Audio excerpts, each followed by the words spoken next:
Welcome students to the lesson 5 of English for you class 5 the faithful mongoose. Let's start lesson T. Rowe ना हेउछि the faithful mongoose बा विश्वस्त नेउलटिए. ए lesson टिको हमें भलो भाबरे पढिबा एवं बुझिबा. So let's start. Atmaram and Sumati were husband and wife. किए आत्माराम और सुमति हेउचंती दी जण स्वामी आ स्त्री.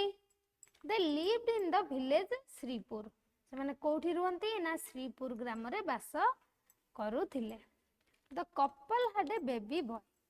ए जो दी जण स्वामी स्त्री जोड़ी थिले तांकर गोटे छोटो पुओटिए थिला. He was 1 year old. तार बयस मात्र गोटे वर्ष बयस बा वर्षकर पिलाटिए थिला. There was a Shiva temple in the village. से गाँ रे गोटे शिव मंदिर थिला. सबु गाँ रे मंदिर थाए.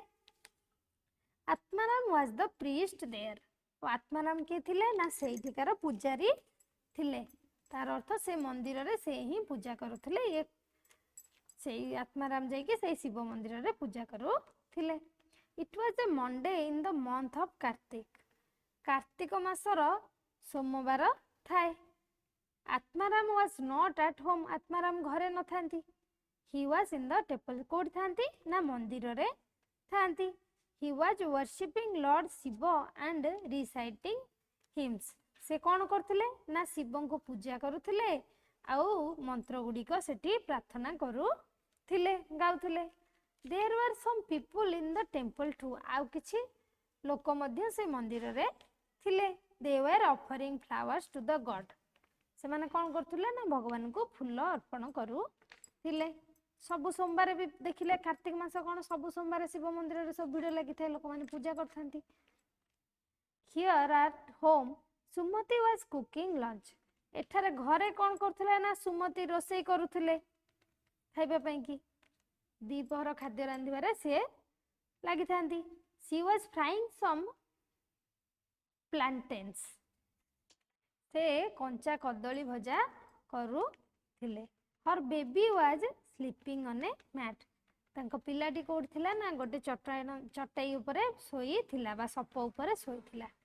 The mat was lying on the floor in the bedroom. A mat टी कोठी पड़ी थिला ना तांको सोईबा घरर चटाण ऊपरे पड़ी थिला.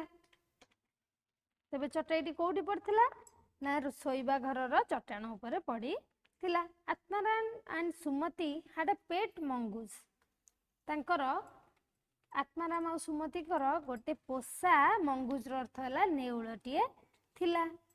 They dearly called him Nakul. से ताकू स्नेह रे नकुल बोली डाकू थिले. What was the mongoose doing then. तेबे मंगूस टी कोन कला. It was moving freely at the house. कोन करथुला ना से खोला रे आराम से निज इच्छा रे घरे एने तेने बुलुथिला. तो मील्स वर रेडी एट नून.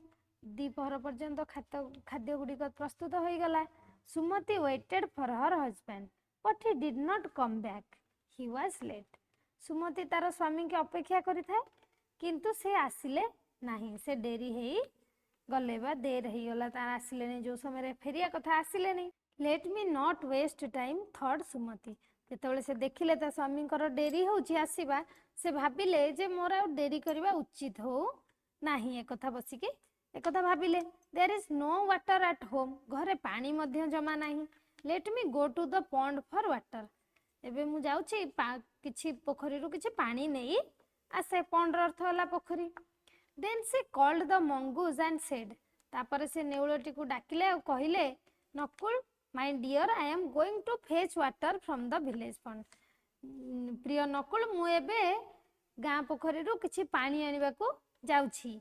तुमे keep watch on my baby. एबे पिलाटी को तुमे मो छुआ को लक्ष्य रखी थिबो.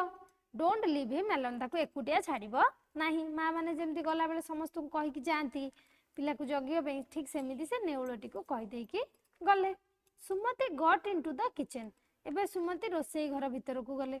There were 2 clay jars in the corner of the kitchen. clay jar मानेला माटी जो पात्र बा माटी माठिया. दीटा माटी माठिया से रोसई घर कोण रे थिला. Was there any water in the first jar? प्रथम जाटरे किछि पानी थिला कि नो देयर वाजंट एनी ना ता धरे किछि पानी नथिला there was no water in it ता भितर कोनोसी अल्प भी पानी नथिला जमा पानी नथिला it was an empty jar एटा गोटे खाली पात्रटे थिला had the second jar any water in it द्वितीय जाटरे पानी अछि कि yes it had somehow एथिरे अल्प किछि अछि सुमति carried the empty jar in her arms तापरे से खाली पात्रटी को निज बाहुरे धरिले she left the baby जेमिति हमें काखै की कळसी जानती से सेमति पळेले left the baby in Nakul's charge and said again तापरे नकुल तत्वबोधन रे देई देले पिलाटी को एवं पुणी थरे कहले watch over my son carefully मो पिलाटीर ठीक भाबरे जत्न नै थिबो ठीक से लक्ष्य रखी थिबो I am going to come back soon मु एबे ज शीघ्र जाई के आसुची मु शीघ्र फेरी आसेबी तमे पिलाटी को लक्ष्य रखी थिबो then she went away to the pond for water तापरे से पोखरी को पानी पई की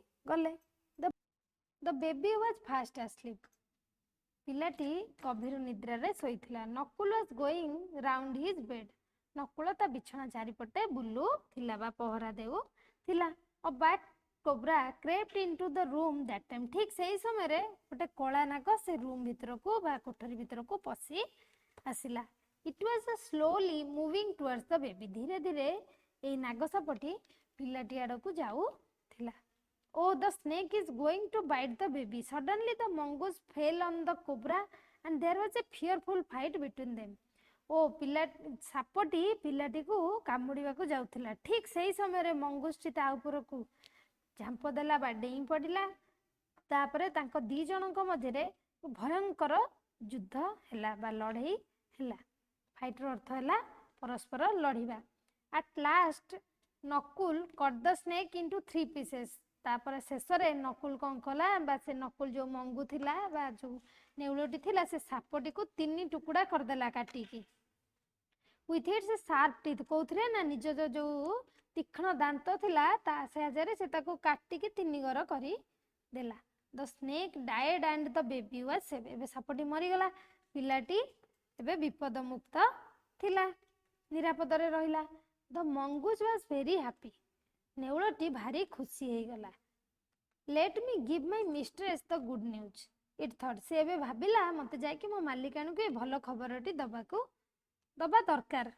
then it ran to the pond तेणु से दौड़िला पोखरी पाखकू soon the mongoose was beside the pond तेणु करी खूब शीघ्र जाय कि से पोखरी पाखरे पहुंची गला नेउलटी Sumati was coming back with the jar of water in her arms Sumati काखरे कलसीटी को धरिकी पानी भरिकी आसुथिला फेरुथिला से she saw Nakul and shouted से जेमिति नकुल को देखिला आ चित्कार कला हे यू आर हियर तुमे आसिके एठी अछो Nakul's mouth was red with blood से नकुल रो मुह रे रक्त लागिथिला तो मुहटी लाल दिसु थाए she saw it and cried out oh God he is bitten my child he is killed my son तेनु करी से जेमिति सुमति देखिले जे नेउलर पाटी रे रक्त लागिची से संगे संगे चित्कार करबा को लागिले हे भगवान से मो पु को कामुडी देइछि मो पु को मारी देइछि Sumati threw her jar at the mongoose angrily and hurried on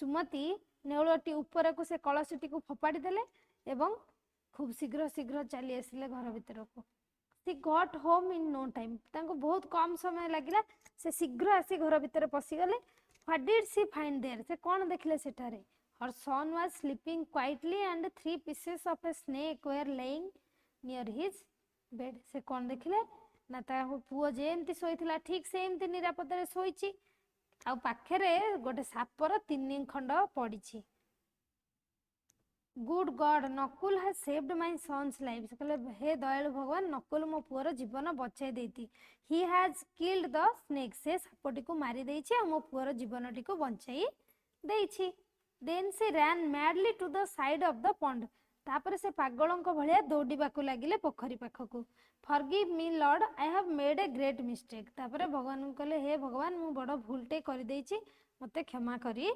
दियो कोन भूलटे करथिले बिना कारण रे से नेउल ऊपर को किछि न बुझी न सुझी रागरे कलसीटी को फोपाड़ी देइथिले एबे हम लेसन टी को तो पढिले एथिरे थिबा केतेक शब्द को मु आउ थरे दोहरै दउची तार अर्थ सहित टिके देखिबा। हस्बैंड हस्बैंड अर्थ है स्वामी, वाइफ पत्नी बा स्त्री, प्रिएस्ट पुरोहित, वर्शिपिंग उपासना बा पूजा, रिसाइटिंग पठन, हिम्स है भजन बा मंत्र, लंच मध्याह्न भोजन, फ्राइंग है भाजिबा, प्लांटेन्स है कंचा कदली, मुविंग गति करिबा, वेस्ट अलिया, क्ले जार माठिया, कर्नर कोण, चार्ज अर्थ होची दायित्व रे, केयरफुली जत्नर सहित, क्रेफ्ट है घोषाड़ी होई आसीबा, फियरफुल है भयभीत, शार्प तीक्ष्ण, मिस्ट्रेस मालिकाणी, थ्रू फिंगी देबा, आंग्रिली क्रोधित, हरिड शीघ्र, क्वाइटली शांत भावरे, फरगिव क्षमा करिबा, ग्रेट मस्त बड़, मिस्टेक है भूल। एबे लेसन टी को पढ़िले एवं बुझिले जदि किछि डाउट थाए बा किछि प्रॉब्लम थाए कमेंट सेक्शन रे लिखि जणाइबा और एथिरे थिबा एक्सरसाइज टी को निजे करबा को चेष्टा करबा। Thank you.